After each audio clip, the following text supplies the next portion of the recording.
if it works. So if we can encourage people to come in if they're hanging out, we'll get started. Welcome to the Excel Center's Create Excel space here in Bierce Library. We actually have two spaces, the Career Excel Center in the Student Union, which really focuses their attention on internships and co-ops and supporting students as they move outward into the work world. But we are focused here on giving students and faculty the opportunity to collaborate and get creative with new ideas about how to pursue education in their chosen field, or maybe explore a few extra fields and see what you like. To that end, we actually at the Excel Center have been working with the Faculty Advisory Council and supporting faculty members who have had good, interesting, creative ideas this fall, in addition to trying to highlight all the incredible work that faculty members at the University of Akron have done for ages in experiential learning, including really recent cool innovations and older, long-term, strong work. So today, what we're going to do is start off by recognizing some faculty members who have done great work this year, if you think, all right, 2015-16. That's how my year is going to work. To that end, actually, what I'm going to start with is a presentation to these faculty members and a challenge to others. So if you, faculty members out there, or if you students talk to your faculty about things they might do to put experiential learning and civic engagement and entrepreneurship, however you define it, or entrepreneurship, however you define it, into their teaching, we would like to have you come join us as an Excel Faculty Fellow. The way you earn Excel Faculty Fellow status is you come up with a great idea, you pitch it using the rules created by the Faculty Advisory Council, and we'll be talking a lot more about that in a little while. And assuming it goes through the process correctly and you get the support you need, you get to become an Excel Faculty Fellow in addition to getting to do whatever it is you want to do. So I'd like to start by acknowledging the people here on the podium, plus an extra one. Parasite, would you just come join us for a minute? If I can sort through these properly. We were really, really lucky in the launch process for the Excel Center, which has taken since last July, to have had an awful lot of really great work going on campus. And we were very fortunate that Perzad Dashboard of the Modern Languages Department agreed to allow us to highlight what she was doing prior to any existence of the Excel Center out in the community in doing great civic engagement and experiential learning. And so she is our first, can we call you a pre-Excel faculty fellow? The pre-Excel faculty fellow. So we are really grateful for your willingness to let us share it, and also honestly for the fact that you just keep contributing. So we look forward to the next time that we get to give you another one of these, and maybe a little more cash attached next time. So thank you so much. Holding the microphone. I realize that you can only stay for a little while, but I rushed a little bit to make sure that she got recognized properly. I'd also like to recognize the people who are going to be speaking here now about their faculty-driven initiatives for experiential learning. And so they are, in no particular order, apparently, Dr. Rebecca Erickson, who will be telling you about the work that she's been doing with, if I can dig it out. Yeah, I should have put these in an order. Dr. Matt Lee. This might be slightly easier. And Dr. Bill Lyons and Dr. Peter Niewiarowski, who are working together, and I'm joining them on an initiative. And last but then first, Dr. Hazel Barton. And Ian, who's kind of a showman, is not in here with us right now, but Ian gave me a blank one. And he said, you need to wave this around and say, this could be yours. So there, I've done it. It does actually, doesn't it? Yeah. So, or some other one of that kind of certificate. So these faculty members will also be receiving letters at the end of this session with the signed letters of commitment for the resources they need for this fiscal year, and a commitment, assuming Excel is funded properly for the next fiscal year, the rest of the resources that they need to complete their projects. So with that said, I'd like to actually turn this over, starting with Dr. Barton, and fill you in on what these faculty-driven initiatives look like. No one can clear a room like I can. Look at this. Is that my clicker? Okay, so I am up here taking all the glory for this, but Carolyn, Dr. Behrman, and my graduate student Olivia actually did the heavy lifting on getting this done. So really, I get the certificate, but you guys get all the hard work to do. So this is the project that we're going to be doing. It's called the University of Akron Baja Supper Program. This is based on work that we've been doing in the Black Hills of South Dakota. So Olivia's research project has been doing some microbiology. We are an environmental microbiology lab, and we have been studying microbial interactions and processes in Wind Cave National Park. And we've been doing this for about 5 years now. We've been working with the park, and we've been working in Wind Cave. And this is the entrance to Wind Cave. It's the historic entrance to Wind Cave. This is how the tourists used to get in and out of the cave. They've now blasted a walk-in entrance so you can kind of walk in and out. And it's a big cave. It's the 4th longest cave in the world. It's over 147 miles long. Just to give you an idea of scale, it's about a mile by a mile. So you've got about maybe 110 miles of cave in there. And we have been working on lakes. And so the natural entrance is right here. There's an elevator right here, and you work your way down through the cave to this lakes area here. And the reason we've been working on these lakes is these lakes are currently threatened by development. So the Black Hills don't really have any surface water. Most of the water is underground. They want to put developments in, and if you put in a development, you're actually going to start draining the aquifer. These lakes are unique in the world in that they're the top of an aquifer. Most times when you see a lake, it's kind of a basin, it's filled with rainwater. These are filled with rainwater that fell about 50,000 years ago. So you're actually able to go through the cave, go down about 700 feet, and actually get to a surface of an aquifer. And it's very rare to do that. And because it's rare to do that, we can do microbiology in there. This is the tour. So this is what people imagine when they go through Wind Cave. It's a very famous cave for something called boxwork, which is a unique feature. Up there, I could bore you for an hour on how that formed, but I won't. Anyway, people think the cave might be a bit like that, but actually getting to the lakes is a little bit more like this. So it is a challenge, but when you get there, you get to these beautiful lakes. I'm going to say you're not really looking at a classic lake.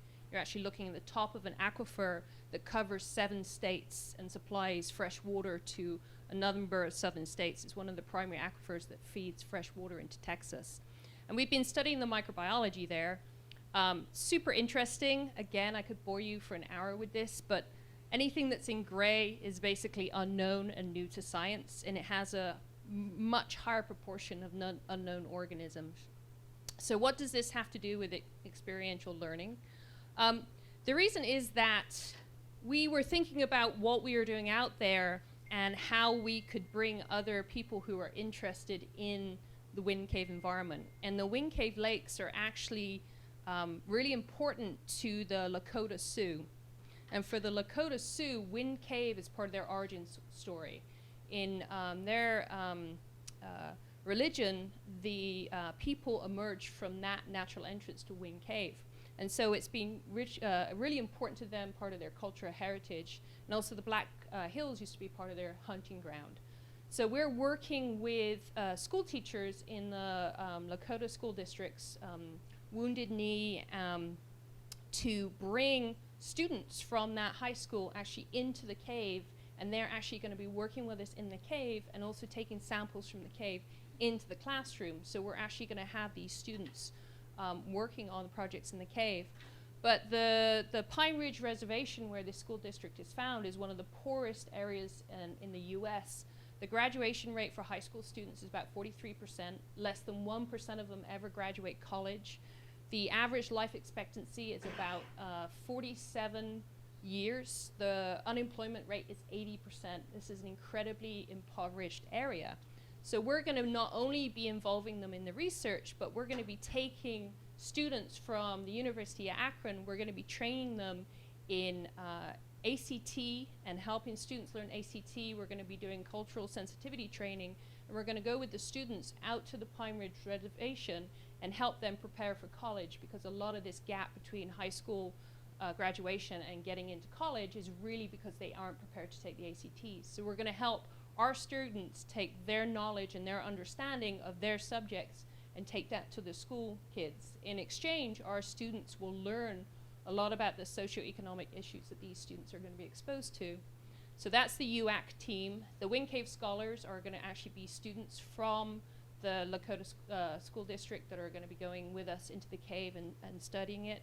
And we're also going to do College Knowledge Akron. And some of those better students we're actually going to bring from South Dakota onto campus and have some cultural interactions with our students, and also better prepare them for what it's actually like to be in college, as far as taking some classes, sitting through some seminars, and better preparing them for maybe that transition from high school to college. So instead of it being a one-way street, it's just what we can do for our students.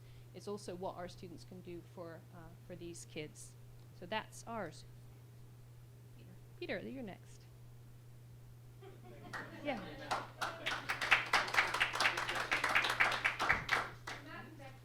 Oh, is my okay? Well, I need to. She's gonna have to escape. Oh. And you? And then I'm after that.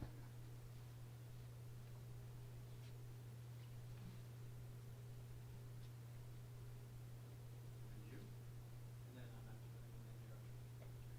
So you just wait all of them.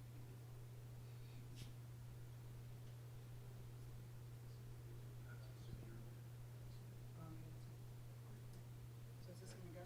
Do you want me to do the duplicate? Yeah, thank you. Yes. Select that.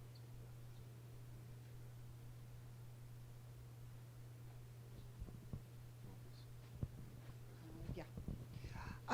I realized I didn't put my name or Matt's name on there, the front slide. But my name is Becky Erickson, and I work with Matt Lee, and we also have some students here that have been working with us, Brennan Miller and Molly Hartsaw. And I just want to tell you a little bit about our upcoming project that we're just launching later this semester and then into 2016 and 2017 and hopefully beyond. That's entitled Right Message, Right Messengers, the Currency of Compassion.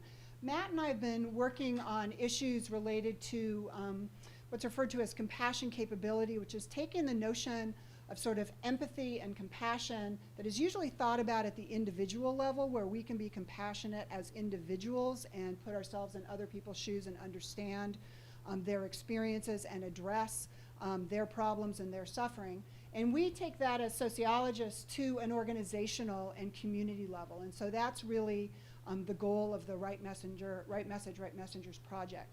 And we see this as really linked to social entrepreneurship and civic engagement, just sort of trying to capture the same sentiment that Jim Carrey identifies here in this quote, that compassion is really the currency that leads to true wealth. And I think this has been a theme that's been sort of carried over throughout Launch Week, of really seeing the issue of entrepreneurship very broadly as an issue of problem solving. And our problem that we are solving is the issue of empathy and compassion within the community and within our organizations, both university organizations, business organizations, nonprofit organizations, and learning how to deal with these issues through interdisciplinary collaborative networks between the university and partners in the community. So I just want to tell you about a couple of things that we're going to be launching here again later this semester and into next year.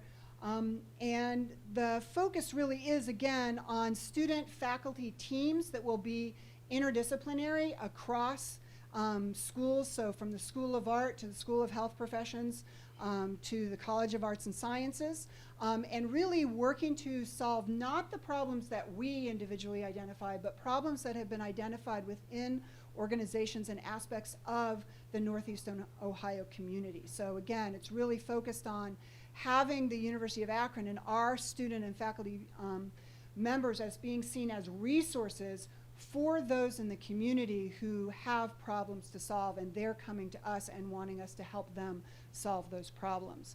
So our main focus of this project is to identify, develop, and replicate the best practices that really are going on right now in relationship to compassion capability within Northeast Ohio. And as noted at the bottom there, compassion capability really is developing routine practices within communities and within organizations to notice, feel, and effectively respond to others' suffering, or more generally, others' experienced problems. So that's really what we're doing here. And the first project Matt's going to talk about, another couple of projects that we have going on. But the first project I want to focus on that we'll be launching here later this semester is something called the Traumatic Loss Response Team.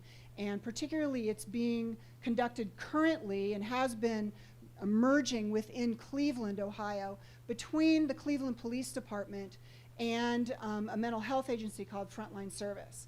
And unbeknownst to many people in the community, they've created a very innovative, collaborative response to traumatic loss. And what I mean by traumatic loss is usually homicide within the Cleveland community. So as you can imagine, with all the sorts of things that have been going on with police departments across the country, and particularly in relationship to violence, we see this as a unique opportunity to be involved in really understanding what has developed since 2009 to be a unique, collaborative, and very positive relationship between the Cleveland Police Department and Frontline Service in serving the needs of those who have witnessed traumatic loss, including family members and particularly as well children who have witnessed violence within their neighborhood and experienced that violence firsthand. So the first step of this is really documentation and analysis of the Cleveland-based model. And so as a social scientist, I and some students will be involved with looking at that and analyzing those data. But really the main first step is to put together interdisciplinary teams of undergraduate students at the University of Akron that work with faculty mentors. And this comes again across from all dimensions of the university, from graphic arts through business, social science. We need English majors, people from communications and health professions to work together to develop products, particularly marketing and informational products that Frontline needs developed because they're focused on the mental health aspect. So what they have been charged to do with some potential funding from one of the area foundations is to create information about how can they communicate more effectively with those who are right in the moment at the scene of a homicide to the members who have experienced loss. What are the witnesses need at that moment? What do they need to know about the police investigation? What does the community need to know about this collaborative partnership and what it's doing for the community? So we really have a unique opportunity to have the students themselves at the University of Akron in conjunction with their faculty to develop these points of communication, marketing, and information to give out to the community about this model and this collaborative process, as well as given to the community members at the time that they need it most. And so we're going to be developing that through this semester and then into next year. One of the things that I will notice with the help of the Excel Center is that this process will, assuming, as Carolyn said, the Excel Center receives the support it needs for 2016-2017. There will be tuition support for students, and this will be a competitive process to produce these products that will then be evaluated and then actually put into use by Frontline. The next step of this is that the reason we're doing all this is we're hoping to replicate this collaborative model within another Northeast Ohio community. We're hoping Akron, but there may be other opportunities, so that we're hoping that then the University of Akron can be an integral partner to helping bring this unique collaboration between mental health services and the police into our local community and learning what are the challenges, what are the benefits, and evaluating the implementation and replication of that model. And now I'll turn it over to Matt to talk a little bit about some other things that we have going on as well. Thanks. So thanks, and first of all, a big thanks to everyone associated with the Excel Center who is making all of this expansion possible. You'll hear from Brennan and Molly in a second, and normally, typically what we would do is interact with a couple students on these kinds of projects, involve a couple of graduate students, and that would be it. But we're really able to expand what we're doing and integrate what we're doing more directly into our classroom experiences and what Peter and Bill will talk about, unclass kinds of experiences, so that there's this kind of tiered approach where students at different levels, whether they're first-year students or advanced graduate students, can plug into this. So we've got a couple of extensions, and the first one is that we're working with students, graduate students in the College of Health Professions who will be serving as participant observers during their internship process. There will be opportunities for them to analyze their own experiences and then begin to think about how these organizations can enhance their compassion capability, and then think about how we might adjust UA's curriculum so that we make this an explicit part of what they're getting in school. So there's a kind of back and forth process here. We're also looking at the issue of attracting and retaining compassionate leaders within the Akron community. And there are some really great resources in the Akron area, and the more that we can partner as university faculty and students with these area organizations, the more we'll be able to address what has become identified as a very serious problem facing Akron in the region, which is the development and cultivation of the next group of leaders, and in particular, compassionate leaders. And so it's great to have a place like the Excel Center, where we're joined today by Father Norm Douglas from Heart to Heart Communications, a real entrepreneur. And you know, what the Excel Center is doing is helping us understand throughout Launch Week that entrepreneurs are not just people who want to make money. They're people who see a problem that needs to be addressed. And Father Norm and Larry Villeman saw a problem that was not being addressed, and they set out to create a new organization to fill that gap.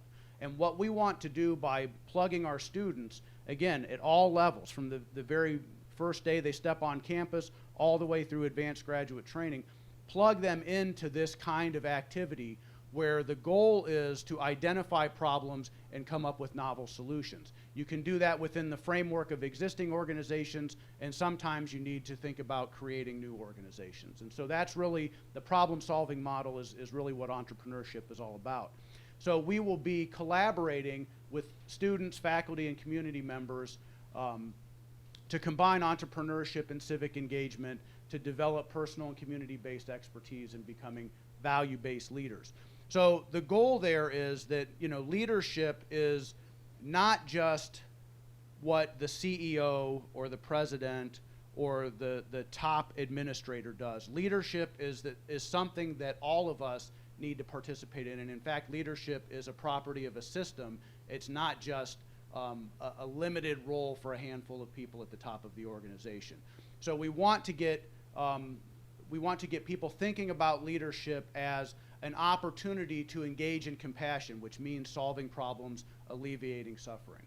And so we've been doing some of this work with a couple of local organizations, and I was just going to invite Brennan and Molly to come up and talk about how they've participated in that, and then others might think about how you might get involved based on what they have to say.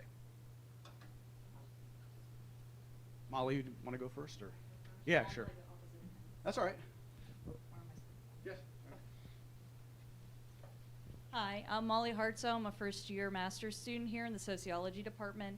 The project that I've been working on has been looking at a local organization who provides counseling services and things like that to local residents. And what I've been doing is kind of the opposite of what Brennan has been doing. I was not part of any of the interview data collection. What I've been doing is analyzing interview transcripts and looking for patterns to better identify what the leaders at this organization can use to help their employees become better at their jobs and to prevent burnout and things like that, so that they can provide these compassionate services to the local community without kind of losing themselves in the process. So that's really what I've been doing. How it ties into experiential learning for me is I'm doing an independent study with Dr. Lee to make up for sociology of organizations not being offered any longer. And I'm basically using this as kind of like a living case study. I'm in the project and I can use the stuff in the textbook and say, well, this is what's going on here and this is what's going on here. So I'm taking the theory right out of the textbook and then applying it to a real life situation that I'm living in currently. So that's what I've been doing. I'm Vernon. I'm a third-year graduate student, and I've been working with Matt and Becky. I was on the other end of this. I was a part of the data collection. I was actually able to give input on what kind of surveys to put in there from previous experience. I was able to be, as a social worker, I was able to say, hey, I know coping's an issue. Can we put this on the survey? So a direct relationship with them to negotiate and put that on the survey. But also, I wanted to highlight a lot of this is talking about civic engagement, and part of what I think is kind of cool about this project is that you're actually able to really, it's almost like this weird, interesting, unique type of social movement. If we're going to go in and be able to find out from this organization how to make them better and make them more compassionate and let that grow. So it really is this, instead of just thinking of the social movement as this motion of going out in a giant mass of people and like advocating and demanding something, here's another form and way of advocacy within an organization to do so. So that's what I've really found to be really important about the civic engagement portion of it. So I'll just conclude with one thought. What I've heard throughout a number of sessions over the last couple of days is the idea that you can, by solving problems for other people, you can empower yourself to have the kind of life that you want. And I think that's, I see that in our project here with the compassion capability, and I see that across the projects that people are talking about over this week. And so, think about getting involved in one or more of these projects so that you can be part of that process of doing good for others and then doing well for yourself.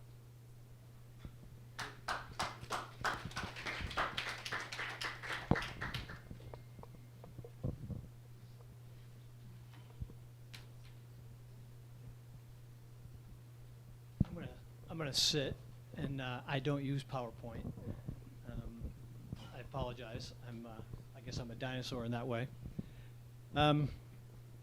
First, let me thank Ian and Jeff and Carolyn and the Excel Center for reaching out to faculty from before the Excel Center was actually created and working with faculty to help us do what we want to do and do what we are already doing in some cases and do it better.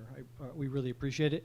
And let me also thank Hazel and Matt and Becky and Peter and the dozens and dozens of other faculty in our college and across campus that despite often what's happening in upper leadership, we continue to work hard with students doing innovative things that often do focus on problem solving. Originally, I had planned on saying two very simple things today. I want to talk, Peter and I are working on a project called the Unclass Project. And I want to just tell you that from my perspective, there's two things going on there, and I will come to that in a minute. But the last couple of days, and especially this morning's sessions, have gotten my mind spinning. And so I'm going to ask you to be patient with me. I want to just sort of think out loud for a minute about why we're doing unclasses. To try to connect to some of the themes that are emerging in the launch week. And I want to start with this Chinese proverb over here, which says, when I listen, I forget. When I see, I remember. But when I do, I understand. And I want to come back to that at the end of my comments because I think listening, learning to listen, especially learning to listen actively, learning to see things that you wouldn't otherwise see, right? That's pretty much what academic life is about, learning to see more and more deeply, and then learning to do or doing through learning. I want to come back to that in a second. But one of the things that really struck me this morning and yesterday about the conversation about entrepreneurship and experiential learning here was this, and I don't even know who said it because multiple people have said it, that entrepreneurship is about about understanding that it's my responsibility to figure out how I will be useful to other humans. Now, I'm 55 years old, and that idea scares me. But I think my millennial students already get it, right? If I tell them that idea, they're like, yeah, I already lived that life. I already am in the so-called gig economy, where I recognize that that's my approach. But I want to point out that while that's important and while that's an insight that captures my imagination, it's also important to recognize that we don't do this alone. And we don't do it in a day or in a class. That, in fact, I'm thinking of Malcolm Gladwell's 10,000 hour rule, right? How did the Beatles become the Beatles?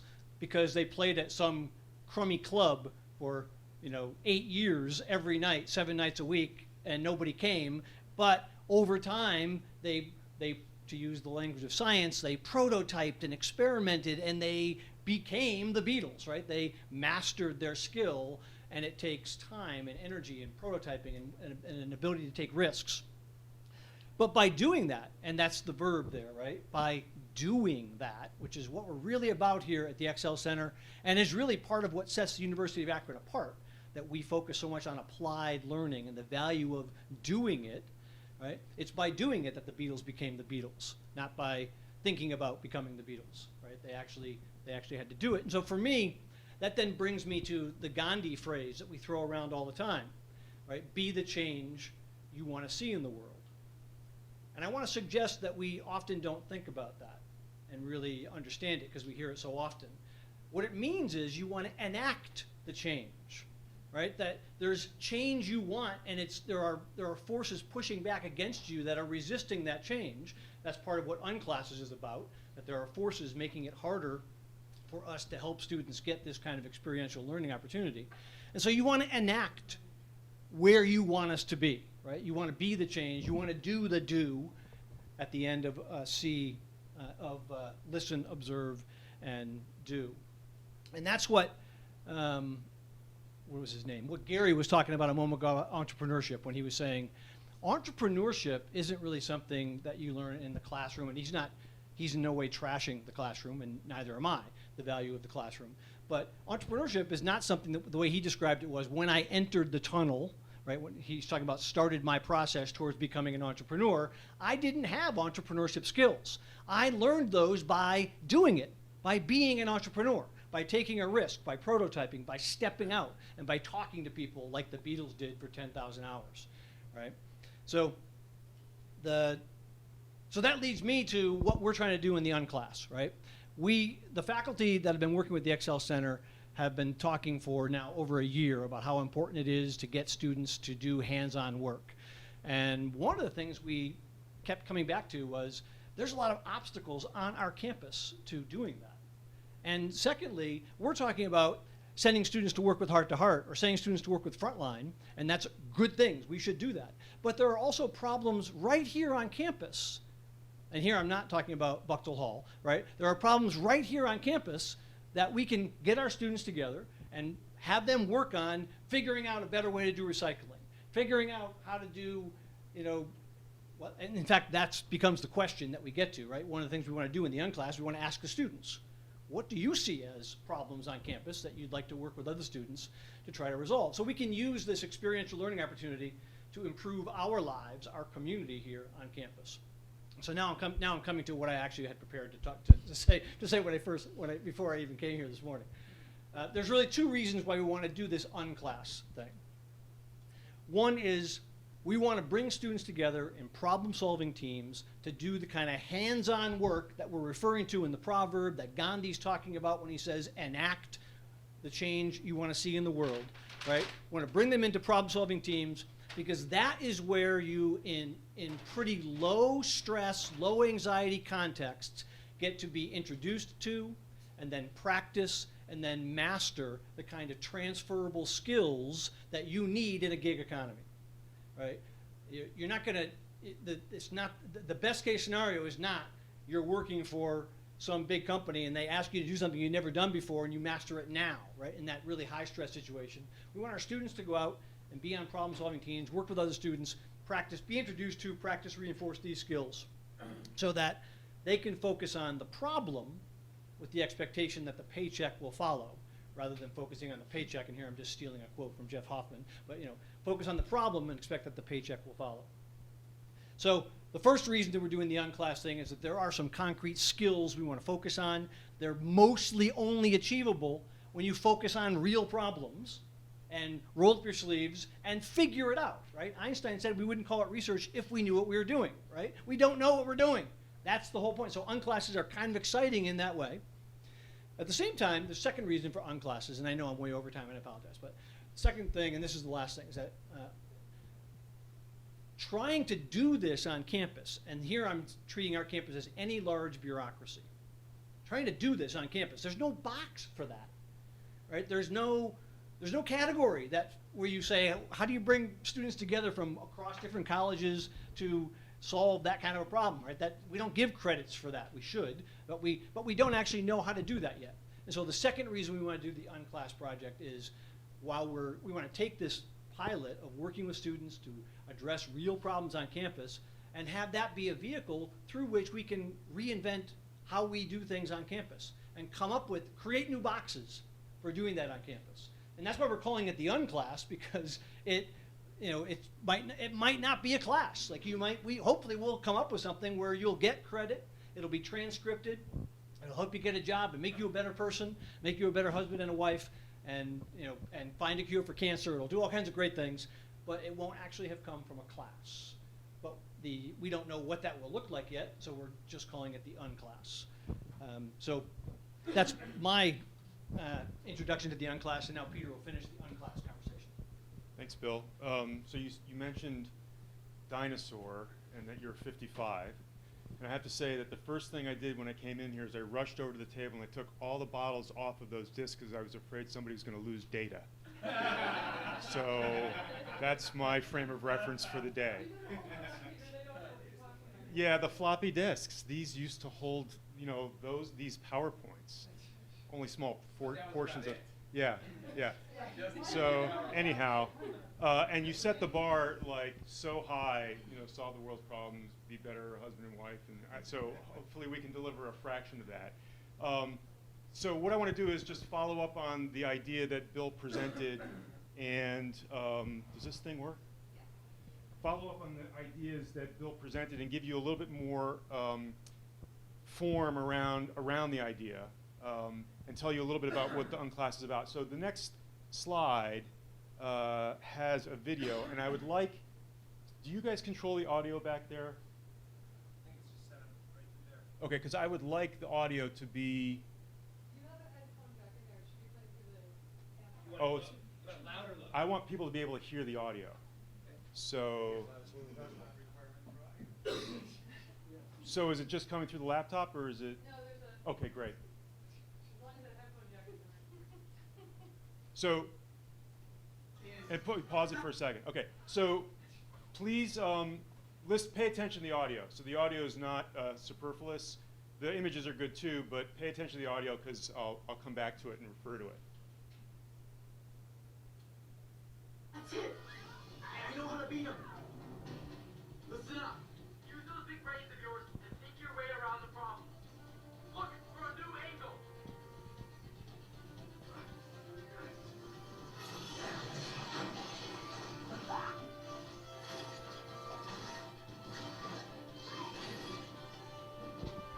Priorities! I can't go any further. Wait a second. Suit. Hello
this stuff, but occasionally my son drags me in front of these. But I like this clip, especially the way it started out, which was use those big brains and think about the problem in a different way.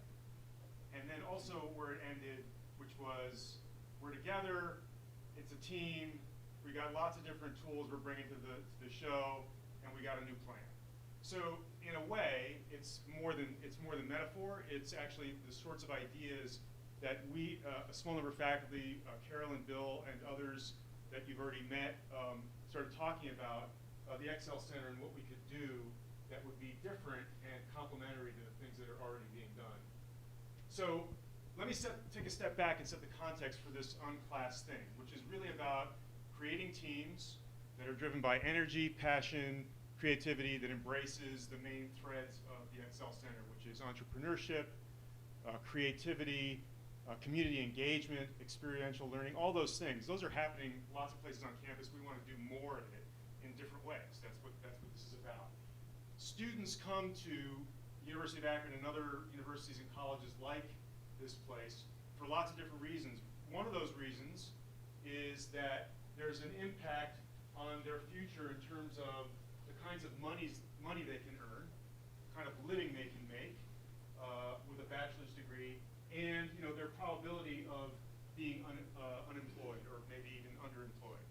So students come here for some pretty tangible reasons with respect to wanting to gain value through their education. It's also clear that over the last 20, 30, even 40 years, the cost of getting that value has increased, and it's variable over time, but especially lately it's increasing quicker than it has at some points in the past.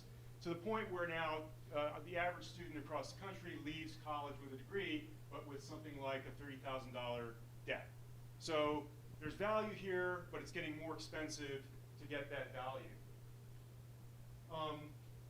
It's also true that a big part of the value that comes from a college education is not just recognized by students who are willing to pay that cost, but also recognized by employers that want the people that they're going to hire to get certain things out of college. And in fact, on the left-hand side, you can see one very large-scale survey that suggests that many employers share the idea that they would like the people they hire who come out of college to have an ability to communicate effectively, to have high critical thinking and analytic reasoning skills, to be able to apply their knowledge, their disciplinary knowledge, in solving real-world problems, and to be able to solve and entertain complex problems. Those are percentages of businesses surveys that said that. It's also true that we've spent some time developing tests to measure how well our students can do these things. This CLA test and data in the middle tells part of the story, which looks at freshmen and seniors with respect to how good they are at critical thinking and written communication. And one of the messages here is that college in general seems to bring a lot more of them into high-performing levels of critical thinking and written communication, but there's also a whole lot of room for doing better, right? 40% are only basically or basically proficient or performing at low levels.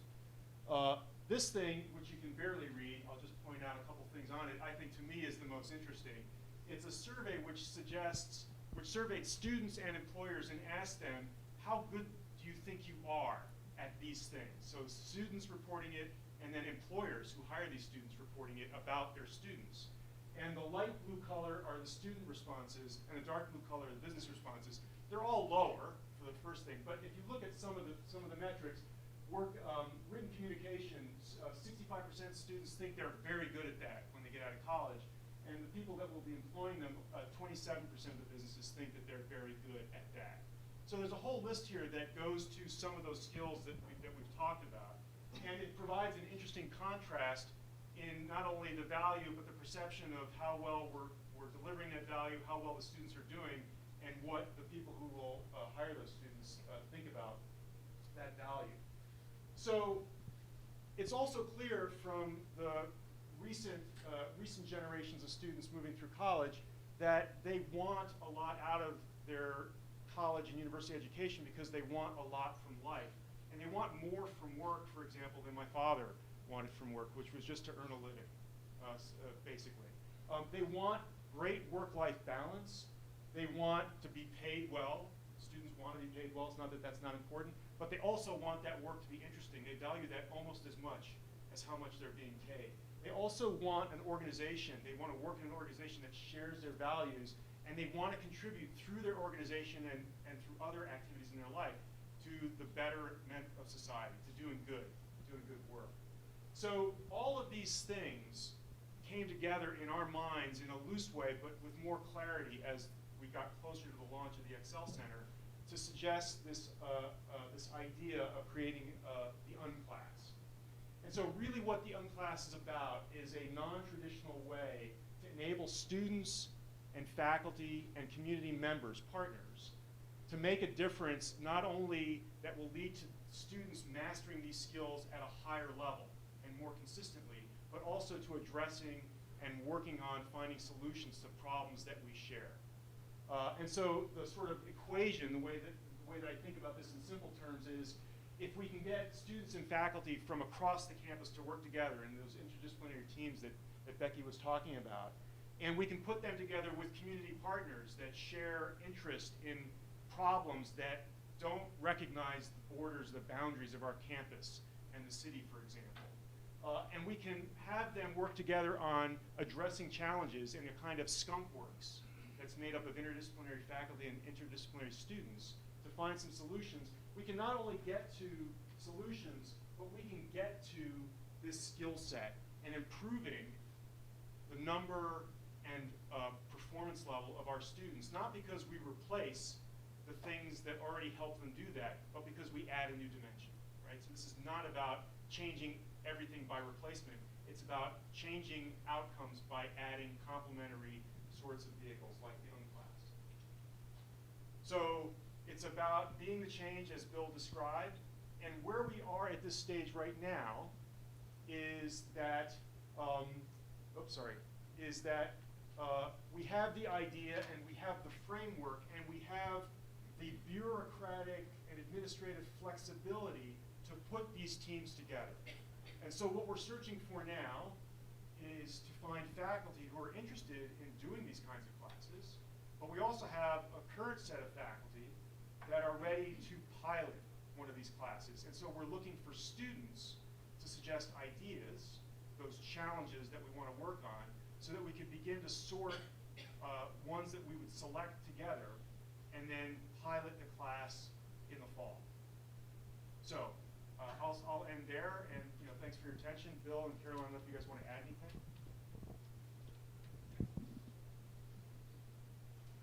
I think we just take questions now. We can take questions. I want to add one quick thing to the unclass idea, which is that we're on a tight time schedule. People come up. If you want to be involved in the piloting of the unclasses process, we're thinking we want to pilot these this fall. So to do that, as you probably know, course selection opportunities go live at the beginning of spring break. So we are going to be asking people to help us come up with, let me say it right, problems, concerns that we can focus on. And to that end, is it the right moment, do you think? Sure. The website for the Excel Center is growing by each day. But we hope today, later on today, we'll be putting a window up, and the window is going to say, what's your idea? What do you want to see a class focus on? What concern have you identified? What sort of concern have you identified? Or maybe you have a solution already in mind, and you'd like to focus on that. We're going to open it up, and we're going to invite interaction. You'll read the specifics of it once it's actually up there, ideally today. Then faculty and students who are interested are going to gather here in a couple of weeks and have a really great conversation about what sorts of things we want to do. We hope that Matt Lee will join us at that gathering, because he has a non-unclass that fits the model, but it's a regular class. And so he would like to join us, and we'll all talk together about what sorts of concerns and problems we have, what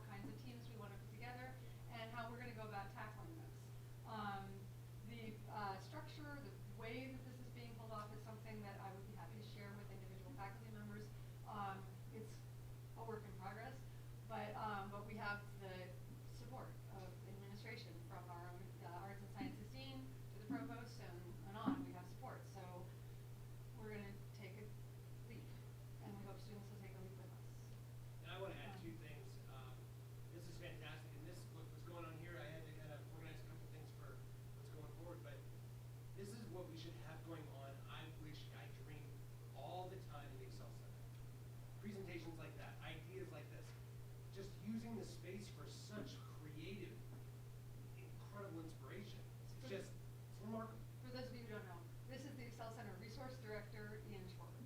Yes. And the Executive Director of the Excel Center was actually sitting listening in the back when he must be. Yeah, he was doing the radio, once I'm on the radio, and he's had to do some things, which is really good. There's a lot of people that are interested in asking questions and wanting to announce and promote it. But the other thing I wanted to say is that what she said is absolutely true. Though there are a lot of things going on that are chaotic and sometimes discouraging, we have the support from every relevant body that could possibly want to see something like this happen, has said go for it with a green light. When we encounter a problem like Bill was saying, we're using this to actually go head first into our problems. Problems and opportunities. So do people have questions? Or thoughts? Or ideas? Yeah. Mitch. I'm very interested. My background is in kind of environment, so I'm an architect and practicing archaeology. Things that came to my mind there was one about the environment, like the environmental design. I think campus is a lot of stuff, and people, the students can get together and think what is good, even if they cannot solve it, even if a lot of these problems are beyond the budget. It's good. The students could sit and think about what is a good environment, what is not as good, what solutions are short term, long term, all of that. And also with regard to archaeology, I think there's very little information about Indian, the indigenous archaeology of the region. A lot of work has been done. I'm new to the area. I've never seen a billboard information, anything that provides the residents with the knowledge of the history. So I think archaeology program can also be a good contributor with regard to kind of heritage preservation and management outreach. Thank you. And actually, you hit on a theme we've been talking about, which is this idea of encouraging people to, as they're brainstorming about what they might like to see in an unclass, think in terms of community climate change. So however you want to describe the community, however you want to define the climate, and however you're going to focus on change. Unfortunately, the way this is being filmed right now, I'm talking and you aren't visible. So it'd be great if the people who were actually just talking would come back up here in case there were questions, make more of a circle out of this. Yeah, use microphones too, so the camera can pick it up. So the other thing is, if you want to play with it, we're such a small room, I'm not sure it's necessary, but if you want to play with it, Quail is kind of cool. If you go to quailqa.com, you can type in your question, and you're not directly associated with it, I guess, if you don't want to be, and people can address it. It is kind of fun, but given the size of it. Yeah, we can do it. But what she's saying is cool. It's a UA-driven Oh, I'm sorry, great. mobile app. It was one of our students, Well, Dan have you Wyrock, seen it? found It's it. very cool. And so what it allows us to do is that even if we don't get to all the questions, granted, circumstance like this, small enough that we will. But say you're in a group of 100, this is a problem they thought needed to be solved. There's students that don't always get their question answered.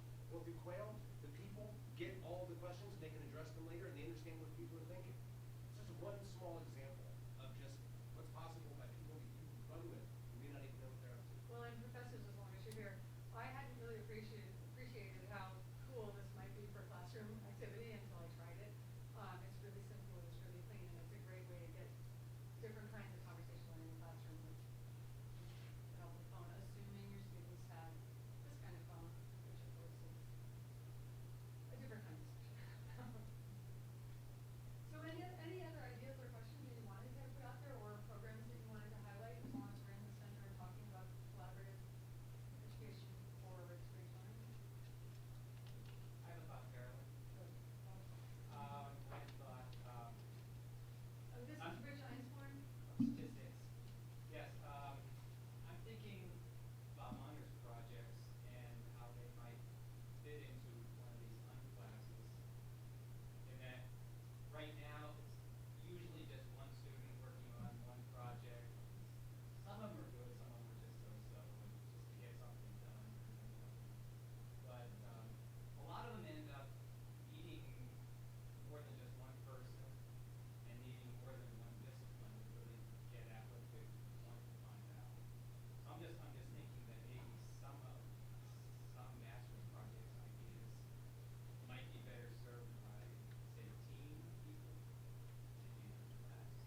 the idea is that the problems would be partially defined by that need, actually.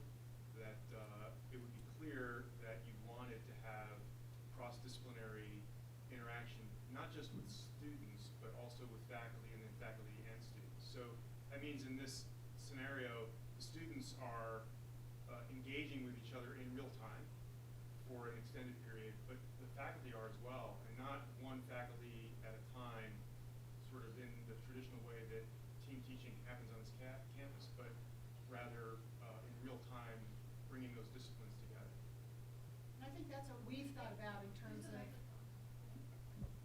of our projects, because just in terms of statistics, we have data that the organizations we've been working on asked us to collect, and Brennan has helped us create presentations from that data and present it back to the organization, with which now Matt and I and Molly are intervening to make changes in these area organizations from the problems that they identified. So that's what we're hoping in the coming year to expand to, as Matt said, that tiered learning experience with more senior students helping mentor younger students and bringing them in to shape those skills in a step-by-step way, again, solving the problems that have been identified. And Matt, do you want to talk about opportunities? Yeah, so this fall I'll be doing 2 sections for the honors colloquia, and I'm going to try to involve students across disciplines in a kind of unclass-like approach. It's not part of the unclass process, but to begin thinking at that early stage about how they might collaborate, and then that could lead into honors projects. And we'll involve them in the various aspects of our projects that are unfolding, but also try to connect through the connections I'm making with the Excel Center with other faculty on campus. So it'd be great to just show up in this space with a group of honor students and a group of faculty and just sort of talk about what we're working on and how that might evolve. I think that's exactly what this kind of new addition to the University of Akron could facilitate. I've also got a class in sociology called Organizations, Community, and Social Action this fall that's going to be an unclass kind of thing as well, in the sense that there will be involvement of students who might be taking independent studies in some other discipline. They're not registered for the class, but they can partner with folks in the class, again, on various projects, and then connect with leaders in the community and social entrepreneurs who are have already created organizations that are addressing real problems in the local area. And to do this across all disciplines, I think, is the way to go. Yeah, one of the things that, one of the ways that faculty who maybe are not interested in directly teaching this sort of thing could help. Deeply interdisciplinary work is not the norm about the way many students think about the world either. So they think about their majors, and maybe a lot of them think about a major and a minor, which is moving towards interdisciplinary often. But faculty and graduate students can help direct students that there are these kinds of opportunities, which would be quite different from the disciplinary opportunities they already know a lot about. And so helping students think about what kinds of problems they might be interested in, and think about the idea that somebody in engineering might work with somebody in fine arts and in sociology and maybe even biology on that problem. Getting more people to understand the value of that with respect to like the employer desired skills. That would help us drive some classes to be successful, because we've got a lot of good people wanting to participate.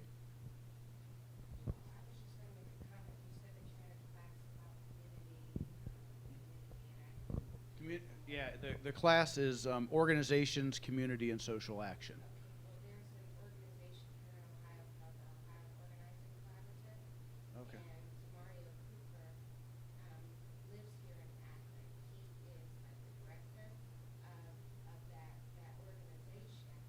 And they actually have grassroots organizations that they're collaborating with throughout the state of Ohio. One, you could probably get some data from them. And two, they're always looking for volunteers to help out in collecting more data.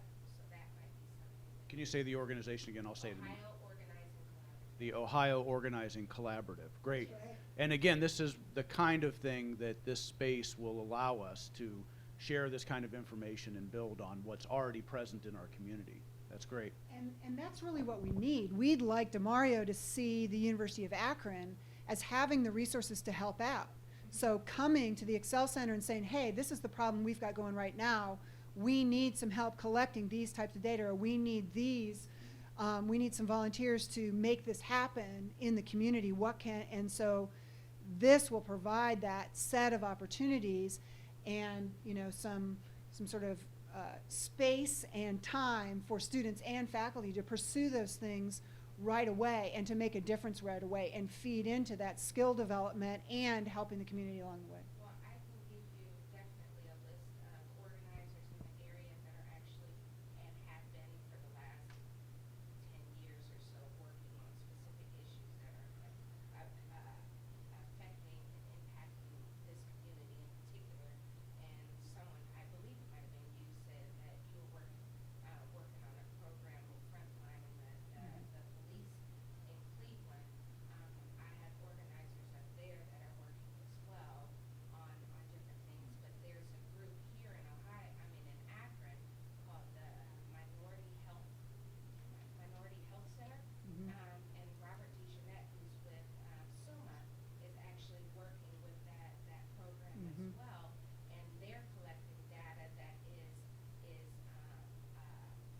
you know, is from the economy to access to food, like food deserts that are in specific communities that are helping. Yeah, terrific.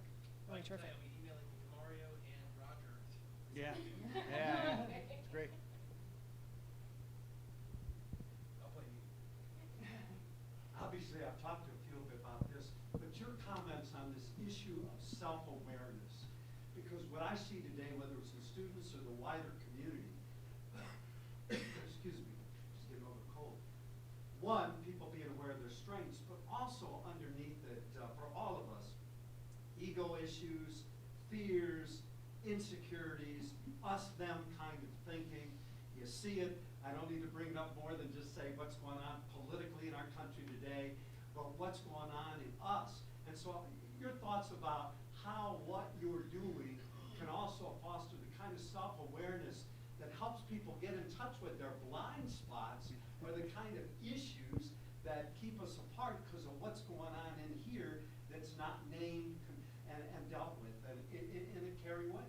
No, I think it's a great point. A lot of attempt at social change with the best of intentions ends up failing or sometimes causing some unintended problems because people have not done the work. And so I think part of the university curriculum ought to include building those skills of understanding yourself, understanding your strengths, understanding your shadow side, understanding your motivation, and refining that through some trial and error in a spirit of collaboration with other people. And there are so many good resources in the community to help us enrich our curriculum in that direction. So yeah, I think that's really essential to making sure that we're able to actually do good in a way that actually helps people.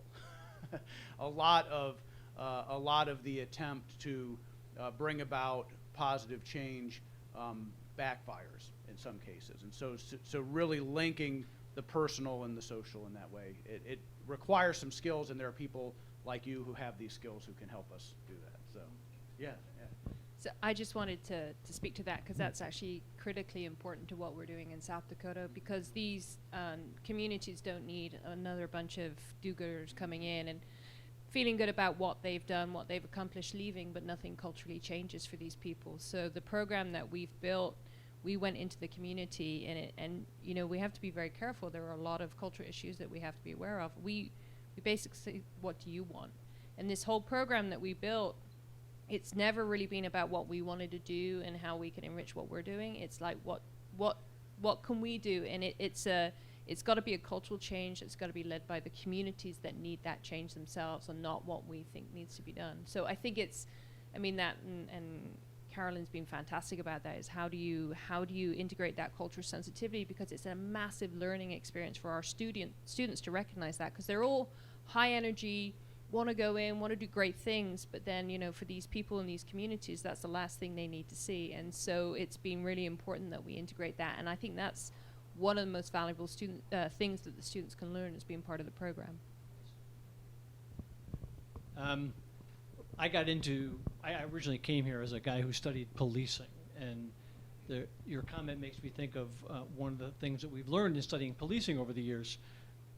If you pay attention to politics at all, you know that at the national level, and of course the president has nothing to do with local law enforcement. At the national level, there's lots of bombastic rhetoric about zero tolerance policing and law and order politics and lock them up and throw away the key.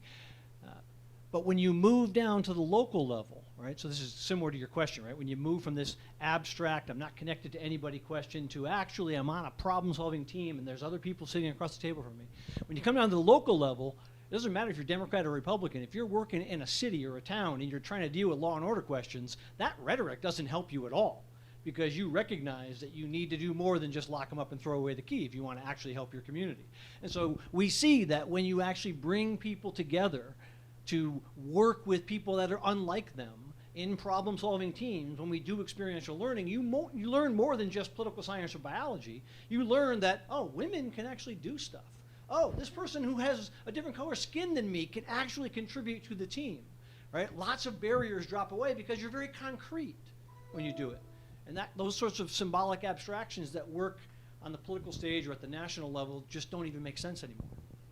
Yeah, I wanted to add a comment to what Hazel said, because that was really, really important. In the last few years, I've been intentionally going into some of the worst parts of the world. And one of the things that offends the hell out of people is what somebody told me was service learning tourism. You come here so you can get credit and make yourself feel better. And I remember one of the times when I went into the favelas, the slum cities in Brazil, they basically said, do we need to put a sign up? Do they not realize we actually live here? And this is our life. This is not a tourist trap. It wasn't built by Disney, right? They were offended. And I said, what are you so angry about? And they said, the number of classes that come here to get points. And they said, you just go home. You don't, it doesn't matter. If we all died tomorrow, that would just be a I was really surprised at the anger, but the anger came from the number of whichever one of you said. I think you said it was do-gooders that are showing up there for their sake, not really for those people's sake. They don't listen. They already have. She was telling me the example of one group where they said, we need this, and she said, sorry, that's not our school's project. Right? She's like, okay, but that's actually what we need right now. They said, we got pre-approval for this project. We have to do what our project says. And they're like, you might maybe have asked us before you even did that project. The point is right. That's got to be a real tenet of all these projects, is that if it's for us and our credit and students just want to get hours or faculty wants to get grants, we're wasting not only our time, but we're offending people that we're not really helping. I didn't know how serious that was until she said, we're just going to put a sign-up sheet for university projects that they just decided on their own and they think they're helping us. Really, really good point. And that's really been, I mean, I think Peter and I have been, or most of us have been involved with this from the start, that's been our goal, is to be responding to the problems that are identified with the organizations and community members who we are dealing with. That they are defining the scope of our work. And I think in terms of what Bill was just saying, part of the issue, just to take policing as the example, and other work organizations, they say the students that are coming to them don't have the skills that they need. They're disconnected from what's really going on right now because they're dealing with what was being taught 10 years ago, because that was the faculty's own training. So that's what we're hoping about, having students involved in real world problems, and then the goal to really create the distinctive advantage at the University of Akron is to have that knowledge feed back into the curriculum and into the learning experience, so that the police officers that are being trained here at the University of Akron have been talking with social workers and mental health counselors and nurses and those in the community doing the work right now, as well as the community organizers from the very start, so that it fundamentally transforms who they are as police when they transition out into the police force or into the clinical process at SUMA as a nurse or a physician. So part as of the well. Excel Center's job is to help not that also become our brand. I would love to be walking back into that Bella and have someone say, oh, you're from Akron, come in. Because we actually know you guys are here to care, as opposed to the cynicism of people just getting credit. So I think we want to promote. You know we want to. That's why you're all sitting in this room. We invited you here because we want to promote your work. We want to make sure the brand is delivered to the rest of the world, that when a project comes from here, it's from people that actually did the process was right and we actually care. What she just gave, what she just gave is a great example to all of you of just one way to look at what we talk about when we say community climate change. That rundown you just gave of how these things just bump into each other, that's a way to look at community climate change. Absolutely. There's a great book, Pedagogy of the Press, and that like. Did you guys hear that? Book she's talking about is the Pedagogy of the Oppressed. And I think that kind of helped me to start identifying with how to go about culturally identifying or communicating with the people in their thought process, as opposed to just, oh, I see this as a problem, so I'm going to attack this. You know, actually going into the study of what that means and creating, you know, in uplifting the people, ensuring that you're not creating oppressors of those who have been oppressed. And I think that especially in the United States right now with the political climate that's happening, that's the fear that's happening is, oh, if we allow this to happen, then they're going to do the same thing to us that we may not necessarily have done, but some have done to them. So that, you know, that's something that is. So I think we have a couple of tasks, but one we just said was, let's build the brand of Akron faculty. So somebody says, oh, she's from Akron, they already have some idea of how we do things, but equally so, I'm saying this obviously as a non-faculty member, but now we've been spending, you know, the last half a year talking to you guys, is let's build a methodology. I mentioned before that I want someone to say, when we talked about that with the police project, that, oh, they did that the Akron way, and I want that to mean something. When someone says the Akron way, they say, oh, their faculty follows this process to ensure, you know, that their projects really have meaning, really have impact, really include all the right players, really bring right people to the table. I would just love us to continue to identify and brand and build a methodology called the Akron way that people like, well, I want more faculty to say, I want to go there because I want to do my projects the Akron way. I don't know what that means yet, but I know it when I see it, right? Because the more we spend time with you, all of you, and look at the projects you're doing, the more amazing we keep uncovering. And it's stuff that even on their own campus, people don't know you're doing that. So what we can do a better job of is sharing our best practices, because you guys have them. You guys are doing amazing things. We need people to know about them. But to be fair, we need to find a way to, you know, make methodology of the way you do things so that other faculty can actually learn from our best. Does that make sense? If someone says, I want to do my project the Akron way, what does that mean? We say, you want to be able to use the methodology that our best faculty have developed on their own. Let's make that an Akron thing that everybody can raise their game so that that starts to become a reputation. You should see the way those people do a project at Akron. I think that's our ultimate goal, and if we approach that consciously, which again is a big piece of why we built this center, I think we'd be able to get there. To all you guys in this room, we spend a lot of time meeting a lot of faculty and hearing a ton of ideas. And we are really, really, really proud of these people right here. There are many, many others, but these ones right here have stepped up and said, I'll jump into the deep end and maybe come up with something extraordinary that other people just haven't tried or don't know what's going on. Let's try something new. They're willing to go in the deep end with us. I left after meeting all you guys, doing things like we did the TEDx night and stuff. I walked away using a word I didn't use before I came in here, I have sheer ignorance, which was world class. We have world-class research and performance here and projects and faculty, and not enough people in the world know that. Not enough people even in our own town know that. So we want to bottle that in some way.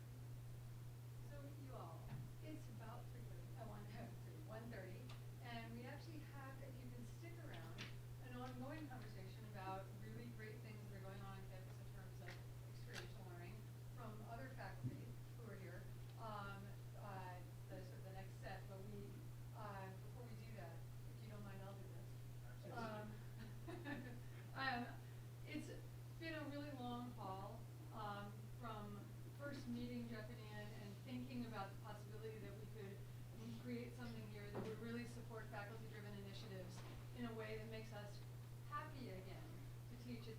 University of Akron, because as much as I, and I think we all love working with our students, it's hard when resources keep dwindling and it gets harder and harder, and they, when I say they, I mean structures around us make things harder when they have to, when resources dwindle all across this campus, and then there are expectations for larger class sizes, or increased teaching loads, or loss of resources in our indirect funds from our grants so that we can pay for special things to take our students, for example, on route bus rides around environmental sites.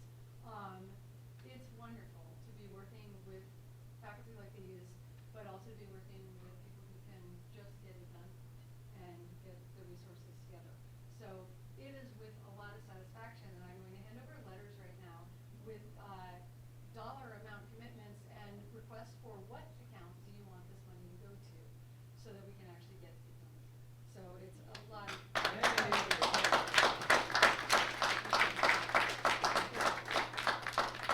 Okay, the guys got theirs first for some very weird reason. Thrilled to be funding your efforts. We just want you guys to know we are thrilled to be funding these projects. Thank you. Thank you. Thank you. Our pleasure. And do us a favor, schedule more stuff in this room. We need to continue this discussion, but this is your facility. So please have more faculty gatherings in here so we can continue the conversation we just had. This is the start, not the end. I want more messes to clean up. And Rich, yes, thank you. Sometimes I think my statistician friends, maybe they don't feel this way, but I feel like they get a little used because we're all like, hey, great, they know how to do the stats. But send your people, get in on these conversations, and see if we can do more collaborative. I know you do, but let us know. Thank you. Real. This is great, thank you. It's alive. Peter, good meeting you. I know you're among the esteemed groups. Hey, it's good to see you. Oh, yeah. I'm so proud of you. Whatever I went through yesterday, but yes.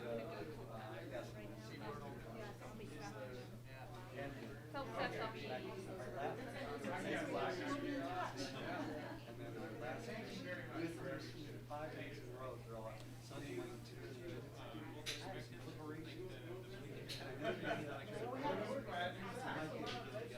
Yeah, I didn't know they were getting it done. Not. And it's still.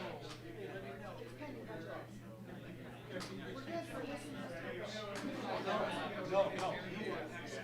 And I hope, because we haven't had a dialogue since I gave you stuff about it. I don't know if you have any further thoughts on that, but I'm always uncomfortable giving people observations when I can't talk back.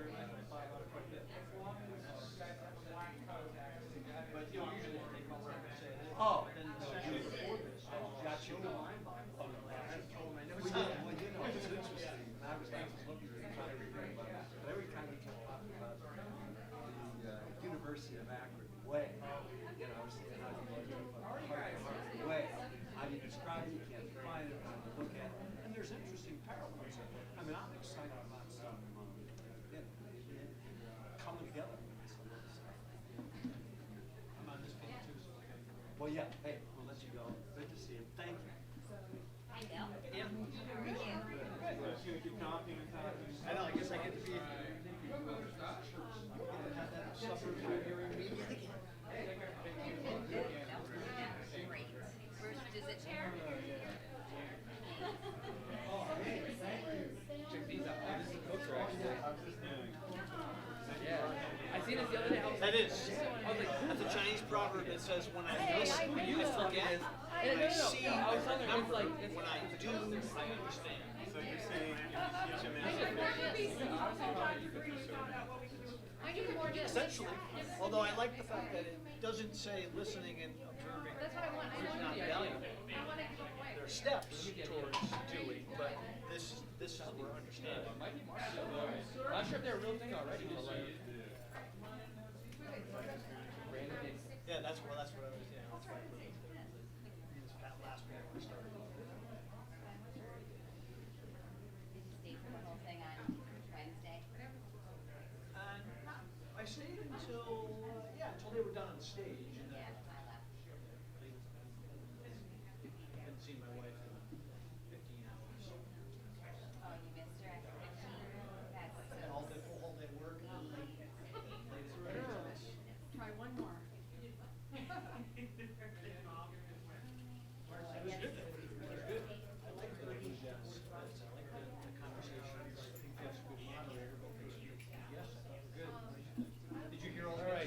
let's clean some of this up. Peter forgot, after all this work, Peter doesn't take it. Greatly disappointed. All right, so we got these. And one of my employees to a co-op in the state came back $100,000 for that. Hi, Tom. Hi, Jenny. Nice to meet you. Thanks for being here. Thank you. Good to see you. Yeah, around here. Good. I met you. We have. I remember. I have a mic for you, sir. I don't think she meet me. Louisiana. Oh, there's three. I'm the third. Yep. So Okay. she was really good. Vibrant and great. And then this one is You can like put on your belt pack somewhere. I normally, I teach whatever you prefer. I could have run my own mic. And you were in need of a mic too. I'm passing out mics here. This is just for the video recording, so it won't be out there in the house at all. These actually are This, I never see that also. So put on your. I'm gonna make some after I I used to watch that. And that's the pocket over there. So you don't have to. You can do it.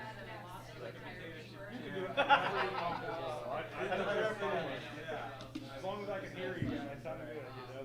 So.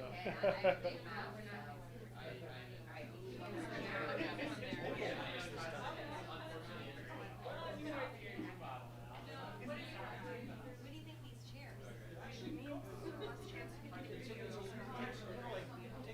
Get into works. I should not have my cell phone up here because it buzzes. Thank you, Laura.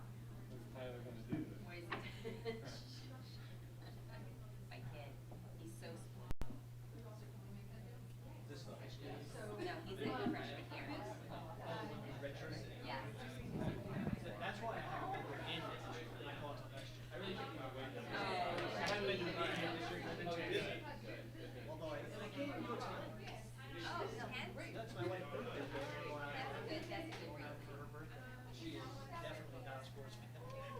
So that would not work. Is this mic on? Yes. Does everybody have a mic? No, we're passing this. I guess they only have two.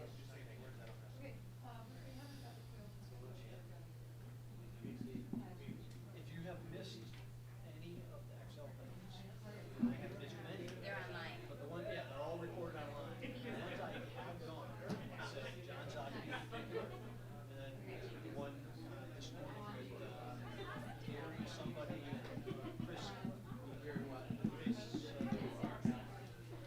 Chris Thompson, Gary, and they're really working.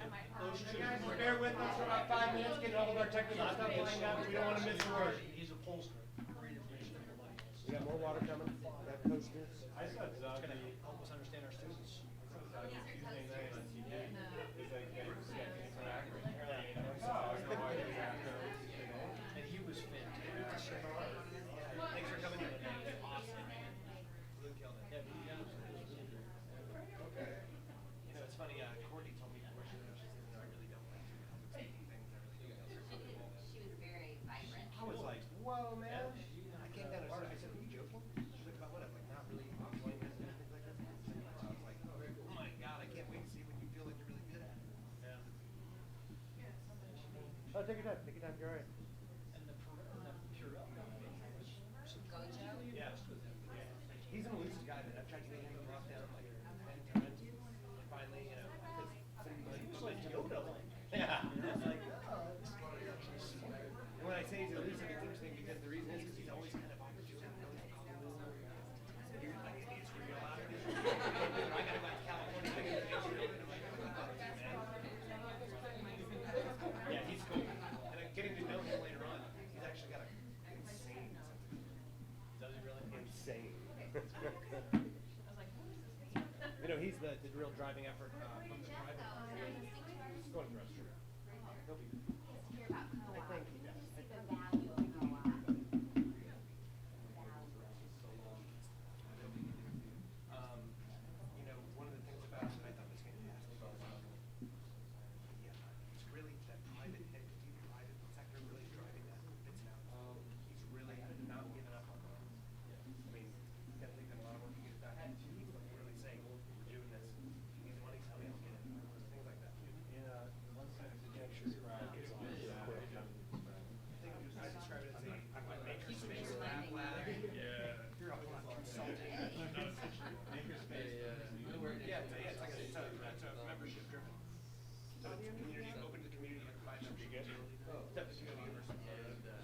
university students will get like 23 hours a month. And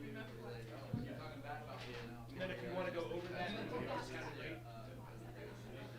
Okay. You know, with the threes, the think box, like. And in reality, it's like about a year and a half out. If everything were to go right, starting with the decisions are. But I think they formatted AARs after in their training, talk about how training went stuff. They were in there, and they might get more in there. The main speaker went to the bathroom, went over there, and all of a sudden start hearing the scream. Oh no.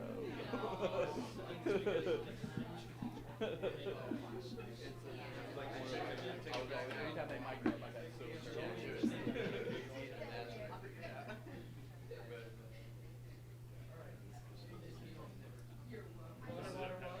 So just in case I missed everybody.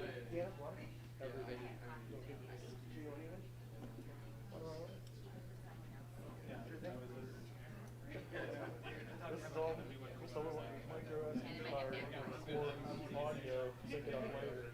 It's my backup. Just in case something really key. Water or credit card? Water. Gotta have it. Something always goes on. Something always goes on. Just because I'm like, in life. All right. Thanks so much.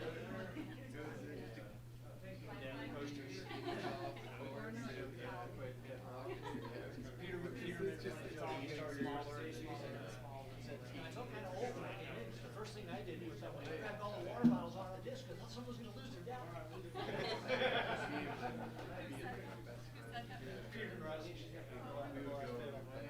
just saying, I had flashbacks to my undergrad because I had a disc get corrupted and I lost like a 12-page paper, and it just makes me nervous to do this. It's funny because I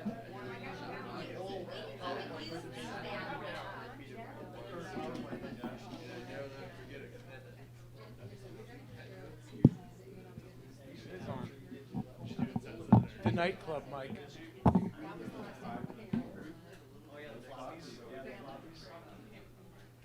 was funny. That's funny. That was hilarious. Yeah. Well, the poor engineers, remember when they used to carry around two like their board transmitters or something? Their You mean when they have cards? They have to be in order.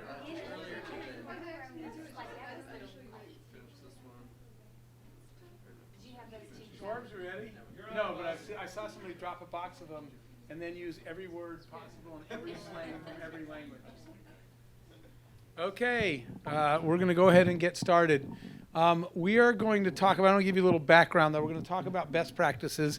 Carolyn is going to introduce and moderate the panel today, but we sort of want to say something that's really important from the Excel Center's perspective, which is that when we started this process, even before Carolyn joined our team and joined forces, Ian and I started this process by kind of a listening tour, right? The first time we met with Laura and Deanna and everybody here, we didn't know, and this is still the case, that we as a community didn't know all of our own best practices. So we started meeting people and talking about the experience. Excel stands for experiential learning. That's what the EXL is, the Experiential Learning Center for Entrepreneurship and Civic Engagement.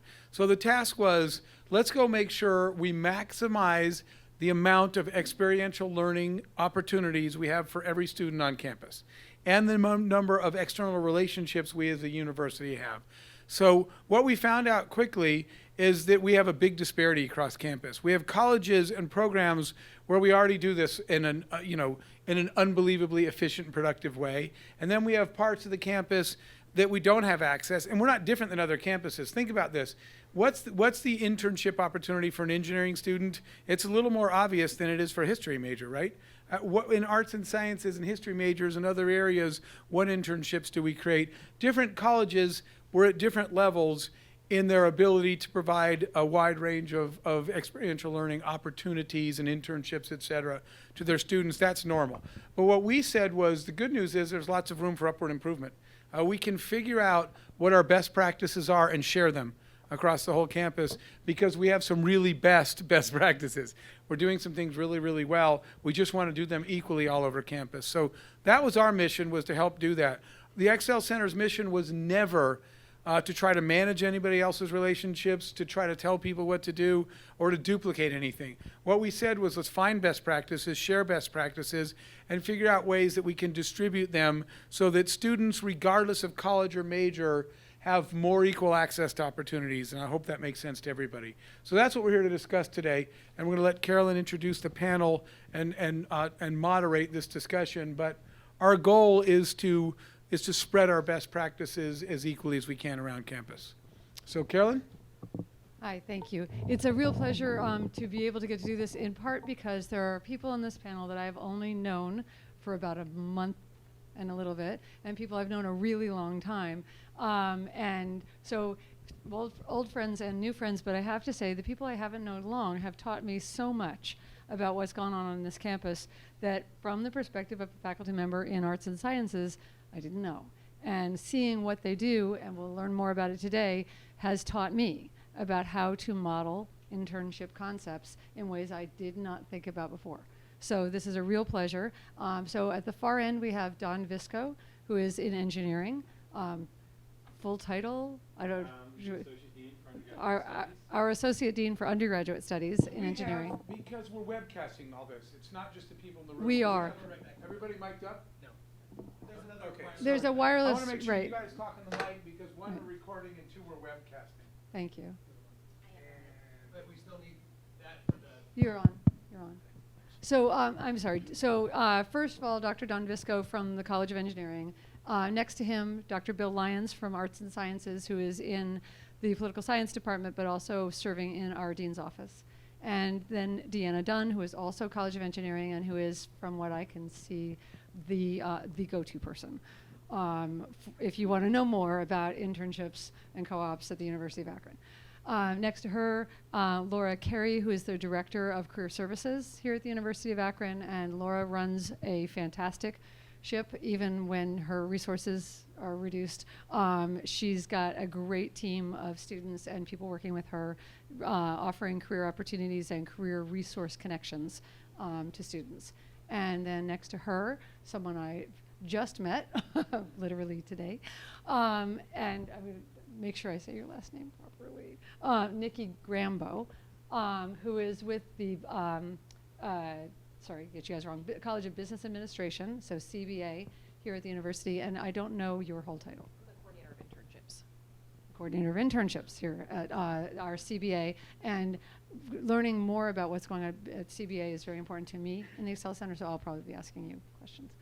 And then last but definitely not least, from the Bliss Institute here at the University of Akron, which runs, among other things, an applied political science program, which involves lots of internship opportunity for our students, including apparently one that Ian took advantage of, Jenny Fitzgerald. So thank you all of you for coming, and I'm gonna take a seat and try to make quail work. So a quick word to all of you. They're going to talk, and we'll start this as a conversation on the panel. We're interested in understanding more, for those who in the room who don't know, about how engineering does the internships and co-ops programs, and how Bliss does what they do, how CBA does what it does, how Career Services supports and links, and where things are happening in arts and sciences that are relevant. But then ideally we'll break it into a Q&A, because this is best practices being modeled for the rest of us. So Q&A either for students who want to know more or for faculty and administrators who want to know more. We're such a tiny room. We can make do with your voices.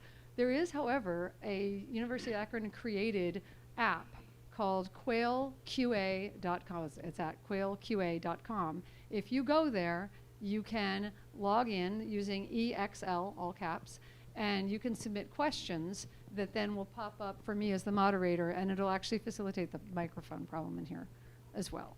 So if you're feeling like playing with your phone, that's a thing you can do, and we'll get those questions to you, but otherwise we can also do this with your voices, the analog way. So if we could start, I think probably, Don, do you want to be the I can kickoff? start. Okay. Let's do this. Why don't we let Don and Bill use this? Why don't you pass the wireless down that way? Okay. I have a wireless. Yeah, but so they can hear you. Oh, okay. 2 people per, Yeah. 3 people. Sure, thank you. I'm actually going to, the rest of the panel is probably going to talk about internships and co-ops. I'd like to, I guess, start off a little bit about things that are not internships and co-ops. And I really embrace the definition of experiential learning beyond what internships and co-ops do, because there's a laundry list of things that students can do that are outside of internships and co-ops that really provide that important experiential learning experience for those students. And so within, for example, the College of Engineering, outside of internships and co-ops, there are students that are involved in undergraduate research. We have undergraduate research on campus, and that can be transcripted. So students can get credit for participating in undergraduate research, and that's part of the degree program. But that is certainly experiential learning for those students. We have students that participate in undergraduate research off campus. So part of going to a company or working in a lab during a summer, this is supported through federal funding and other funding for undergraduate research off campus. And so there's certainly a lot of that opportunity on campus within the College of Engineering. We educate our students about that. So like December or November, we send them information about where these opportunities are, and there are certain deadlines they have to apply to. And I'm always surprised when I send things out to the students and they say, by the way, I get I'm getting the opportunity to go here, or by the way, I'm getting the opportunity to go there. We just had a student tell us about an internship opportunity that they have that's unique. It's the Washington Internship Program for, I think it's science and engineering. It's basically a public policy program and how engineering influences public policy. And so he's working on corrosion and the impact of that on public policy. And so he's very excited about that. And we've had students in there before. We certainly have our student design teams that are very popular, but you probably can't think of a more impactful experiential learning opportunity than the students participating in those student design teams. And we have probably 15 or so of those teams across the college. And by the way, it's open really to any student on campus, so we do have students outside of our college inside our student design teams as well, and so there's fantastic opportunities there. We have a student design team that's actually an engineering service design team. So students involved in service learning, helping their community, so they're not building race cars or building concrete canoes. They're involved with fixing microscopes or whatever the community needs, and that's their opportunity to use their engineering background in a more service-oriented way, but it's still a design team. And so those are a few examples of the experiential learning that's outside of internship and co-ops typically that you would see within engineering. And we try to transcript as much of that as we can for the students in the student design teams. There's opportunities for them to take courses where they participate in the student design teams or design aspect, and that gets transcripted within their curriculum as well, so they get to count that. So for those out in the audience, you may want to think about how you may do that within your programs as well.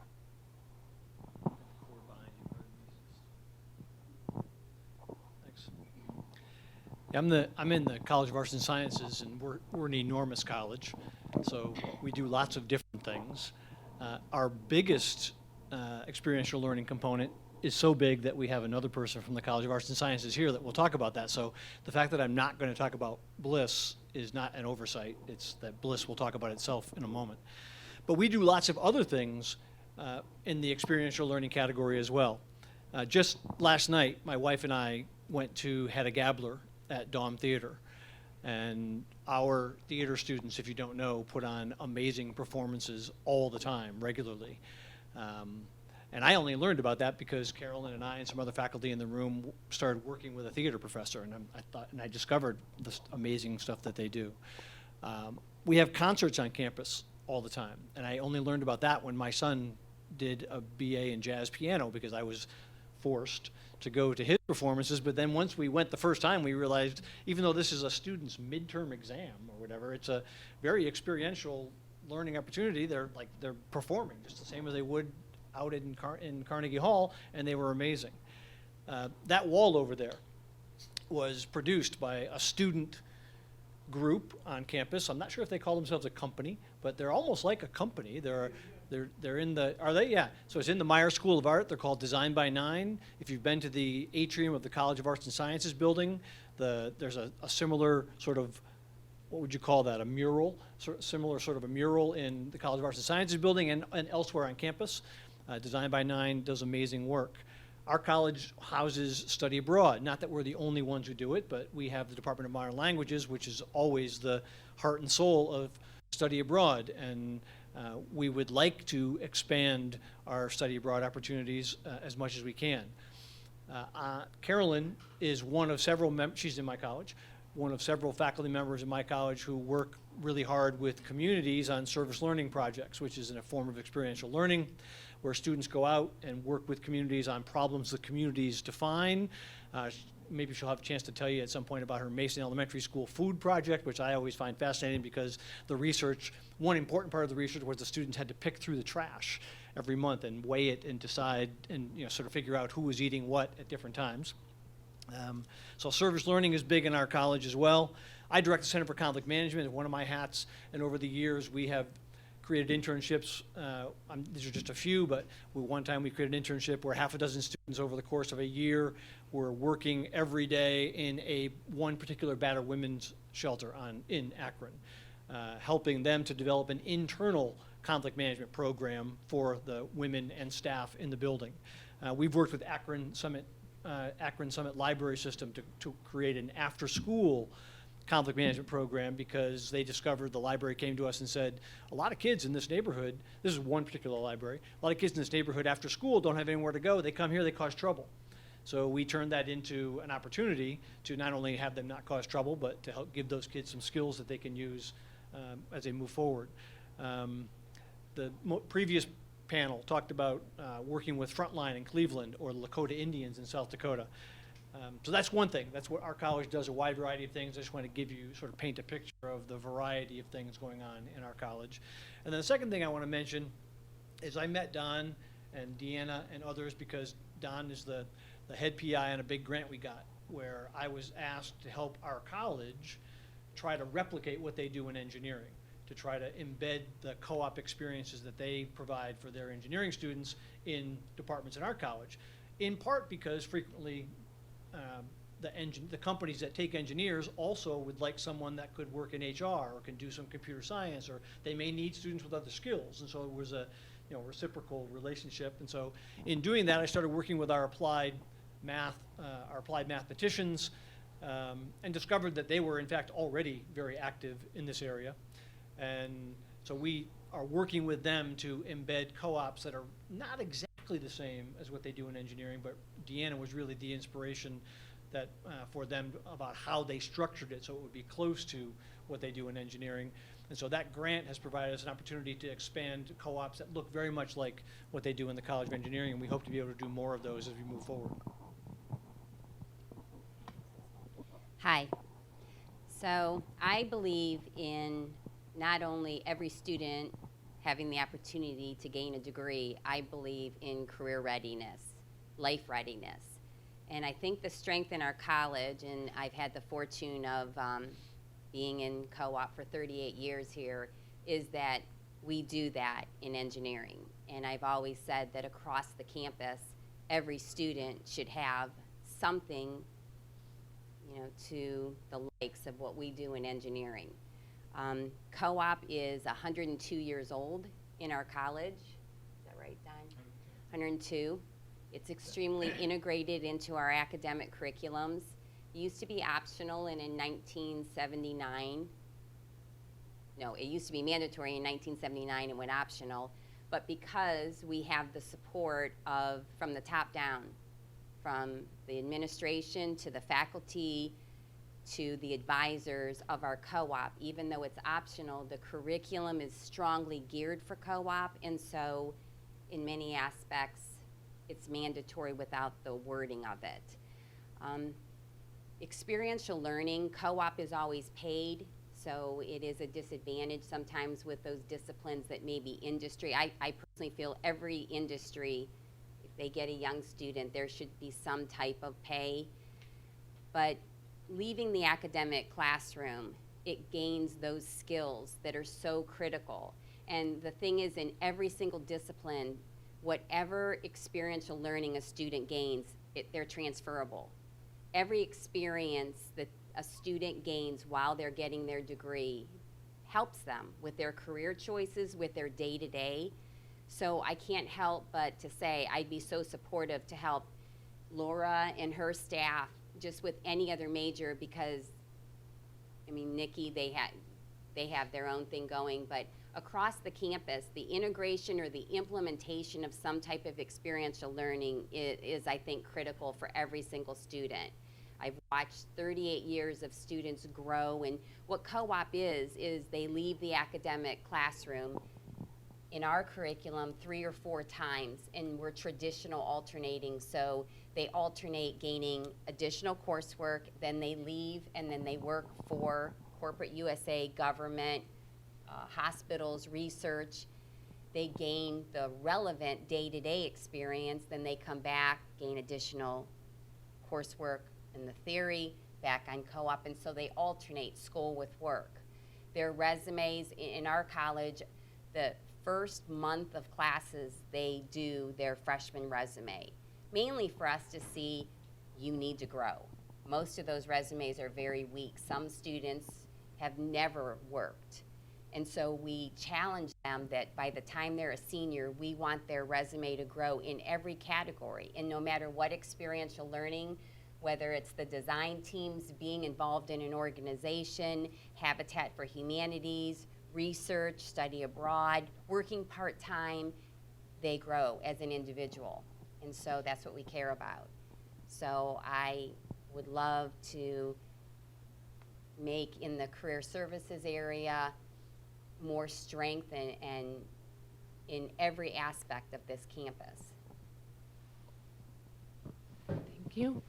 Career services, we sort of fill in the gaps. There's formalized programs on campus for co-ops and internships.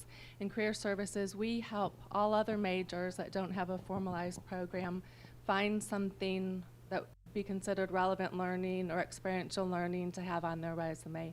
We can help them get that transcripted. We have co-op courses that they can sign up for through career services, so that it'll show on their transcripts as well. Even though it may not be 4 credit in their college, they can still get a transcripted 0 credit co-op course, so that employers can see that they actually participated in that experiential learning. So that's one way that we help work with our partners across campus to make more opportunities available to all the other students. We help them go on our job board and look for opportunities that might fit their major or their skills or their work experience that they've already had, and add to that. So we look for different ways to do that for the students. We have about 5,200 employers who post jobs on our job board right now. The business students use these opportunities as well, and so does Bliss. And the students can go in and see what employers are looking for interns, and we help guide them in that area. So as we can help complement some of the other programs on campus and help facilitate more formalized programs like Deanna's talking about, we can also fill in the gaps in between to make sure each student has some type of opportunity to get that experience too. A little over 4 years ago, the College of Business started working with their advisory board members. And the College of Business has 9 advisory boards with 250 professionals representing 150 companies. And these advisory boards advise the college. And they really said to us, we need to change the conversation about internships in business. And students were telling us that we need to have experience before we graduate. So I'm looking at some of these different stakeholders. We started to recognize the need to change the conversation about internships. So sometimes when people think about business internships, you think about getting coffee, running copies, getting your boss's dry cleaning, an unpaid opportunity. And when I did my internship a couple of years ago, that's what I did. I mean, I did an unpaid opportunity. I wasn't allowed to get paid by my school. I did grunt work, and it was an experience, but it also taught me that I didn't want to get into the field that I thought I wanted to get into. I was certain that I was going to be an attorney, and I went to work at a law firm for an internship, and you guys know how the story ends because I sit here now. But you know, after working that internship, I realized that that's not what I wanted to do. And we had students telling us that after graduation. I wish I would have known this. I wish I would have. Wish I would have. I wish I would have. And we had companies telling us, well, I need to increase my bench. I need to hire, you know,